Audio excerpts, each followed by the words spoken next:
Salut à toi, bienvenue sur cette vidéo. Un cadre un peu différent pour aujourd'hui. D'habitude, vous me voyez dans mon bureau, fond sombre avec un setup habituel. Là, aujourd'hui, je suis en vacances à Minorque et j'ai quand même sorti la caméra car aujourd'hui, c'est une vidéo très particulière. Ça fait maintenant 1 an que j'ai lancé la stratégie automatisée Thanos sur mon compte d'investissement. 1 an de Forex automatisé, 5 jours sur 7, 24 heures sur 24, sans que j'ai besoin d'être là.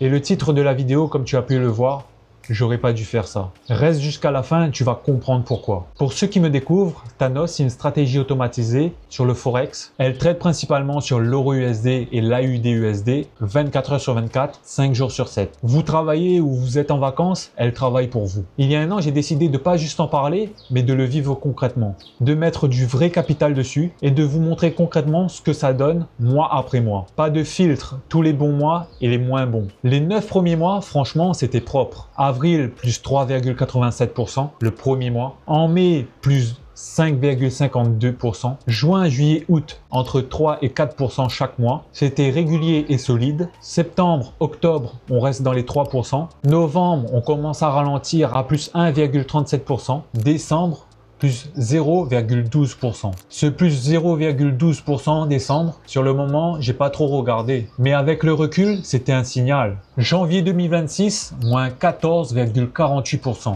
Je vais vous expliquer exactement ce qui s'est passé parce que c'est important de comprendre car c'est pas la stratégie qui a bugué. C'est le marché qui a fait quelque chose de assez particulier. La Fed américaine et la Banque centrale australienne ont pris des décisions divergentes. Le dollar australien a pris de la valeur face au dollar américain, à contre-courant de ce que beaucoup anticipaient, y compris Thanos. Et là, Thanos a fait quelque chose que moi-même, j'aurais pas pu faire moi-même à la main. En gros, il a géré. Il a break-even les positions qui avaient un drawdown trop élevé. Il a clôturé à son seuil de sécurité autour de moins 12% avant d'atteindre sa limite absolue. Pour faire simple, il a protégé le capital. Moi, pendant ce temps, j'ai pas touché, j'ai regardé, j'ai laissé faire. Et honnêtement, c'est peut-être la chose la plus difficile que j'ai pu faire cette année. Derrière janvier, j'ai fait une chose. J'ai ajusté les paramètres, pas parce que la stratégie avait échoué, mais parce que après une perte, le capital restant est différent. Il fallait recalibrer l'exposition pour que Thanos ne surexpose pas ce qu'il me restait. Février, plus 2,57%.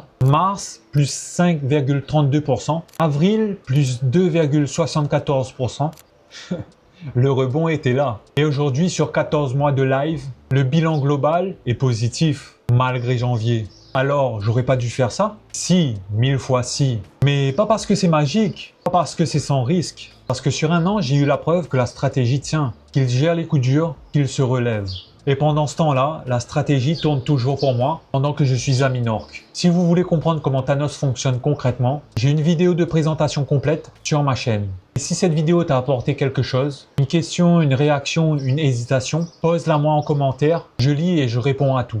À bientôt.